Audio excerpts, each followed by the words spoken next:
Welcome everyone to a look at a new Arrow Video 4K release. So we've already looked at Desperado from the 90s, and we're looking at another 90s film in the form of 1991's The Silence of the Lambs. So this is directed by Jonathan Demme, who also did the likes of Last Embrace, which has also been given a 4K release recently, as well as Married to the Mob and Philadelphia. So this is a psychological horror thriller film, clocking in at 118 minutes long. Stars the likes of Jodie Foster, who was also in the likes of Taxi Driver, Flight Plan, Panic Room, Inside Man, and Contact, as well as Anthony Hopkins, who was in the four films as Thor's father, as well as the two follow-ups to this film, Red Dragon and Hannibal, and the likes of Remains of the Day, Mission Impossible 2, I think it was Magic, and I think it was also in A Bridge Too Far. So yeah, this had a budget of $19 million, but was a massive hit at the box office, and it made 272.7 million.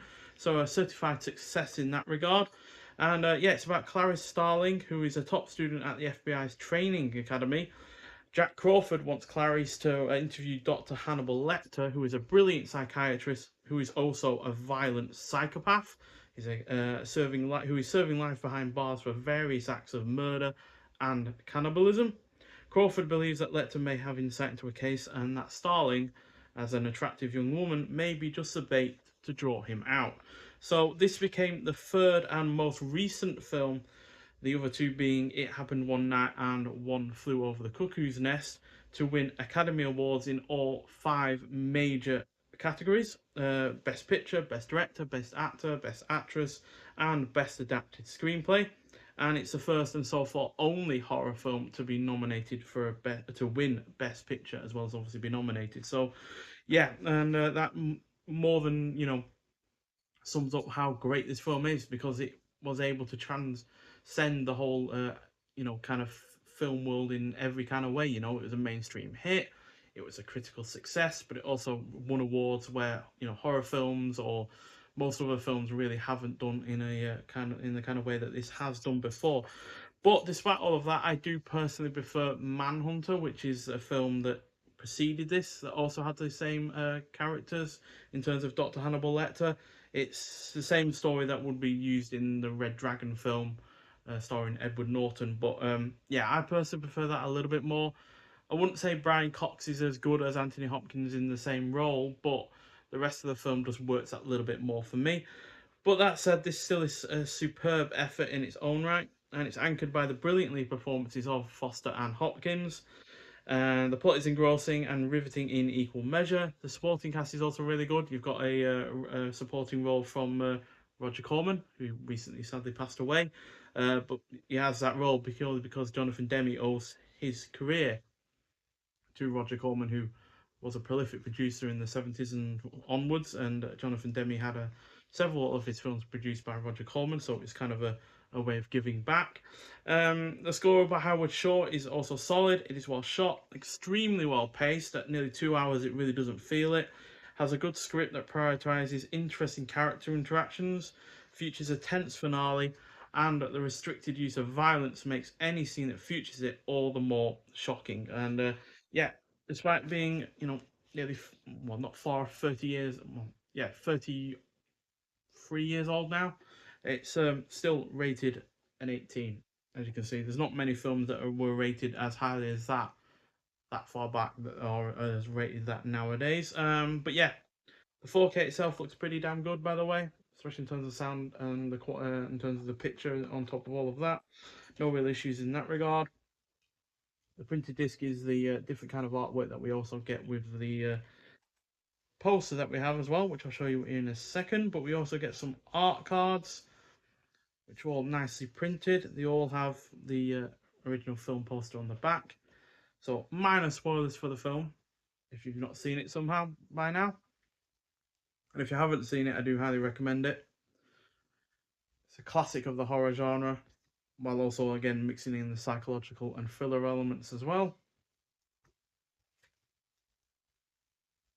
And yeah, I very much doubt many people were expecting this to be a wild success, given that Manhunter, which came out a few years before this, wasn't a resounding success in its own right. But yeah, clearly was beneficial to everyone involved to be involved with this film. So yeah, so we get a nice double-sided poster, which is on really rather nice thick paper. So we've got the artwork that you've seen already on the main box itself, and then we get this really rather neat artwork which I've not seen before this release, which is cool. And I like the fact it's got the tagline in it as well. Dr. Hannibal Lecter, brilliant, cunning, psychotic. In his mind lies a clue to a ruthless killer. Clarice Starling, FBI, brilliant, vulnerable, alone. She must trust him to stop the killer. And I like the blue and the red uh, differences between the two sides there. So yeah, fantastic poster. Definitely one that is going to be going up in future. Then we get a booklet as well, again with the two different kinds of artwork on either side. And inside you get your cast and your crew. Then you get Seen and Unseen, Surveillance in the Silence of the Lambs by Alexandra West. Then we got The Skin I Live In by Sam Moore. And then we got The Violence of the Lambs by Josh Nelson. And then Won't You Listen to Me by Alexandra Hella Nicholas. And then we've also got About the Restoration as well. So as per usual, we get shots from the film on the inside. That's Jodie Foster again. And yeah, in terms of the restoration, it's presented in its original aspect ratio 185:1 with the original stereo 2.0 and 5.1 audio mixes. The film was restored by MGM and is presented in SDR, HDR10 and Dolby Vision, and the original 35mm camera negative was scanned and restored in 4K resolution at eFilm. Grading, review, and approval was completed by Director of Photography Tak Fujimoto. Audio restoration of the original stereo mix was completed by Bad Princess Productions. And all the materials were made available by MGM via Park Circus. Park Circus re-release a lot of films on 4K, and especially in terms of re-releases at the cinema. And I've seen many of their re-releases at the cinema, and they've never disappointed. So, yeah, that should be a well worthwhile booklet to read through. And in terms of on the disc itself, we've got the following extras. So we've got English subtitles for the deaf and hard of hearing, brand new audio commentary by critics Elizabeth Purcell and Caden Mark Gardner, audio commentary by critic Tim Lucas. We've got Through Her Eyes, brand new visual essay on the theme of transformation by critic Justine Perez Smith. Healing Humanity, brand new visual essay exploring point of view and personalization by critic Willow Caitlin McClay. Breaking the Silence, archival picture interviews and trivia track. 2002 episode of the Bravo television series Page to Screen, focusing on this film. Scoring the Silence, 2004 archival interview with composer Howard Shaw, Jonathan Demme and Jodie Foster, three-part archival 2005 documentary by Laurent Bozio. Understanding the Madness 2008 archival interview featuring various FBI alumni discussing the profiling of serial killers, a 1991 making of featurette, 22 deleted scenes, 7 additional deleted scenes sourced from a VHS work print, so they won't be in particularly great quality, but I'm sure it's interesting to look at nonetheless.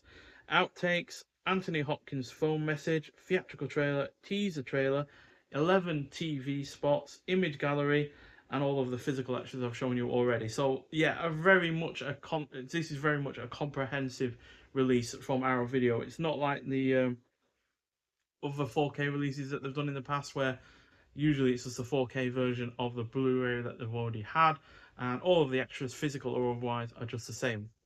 That is not the case for this. It's pretty much all of a new release.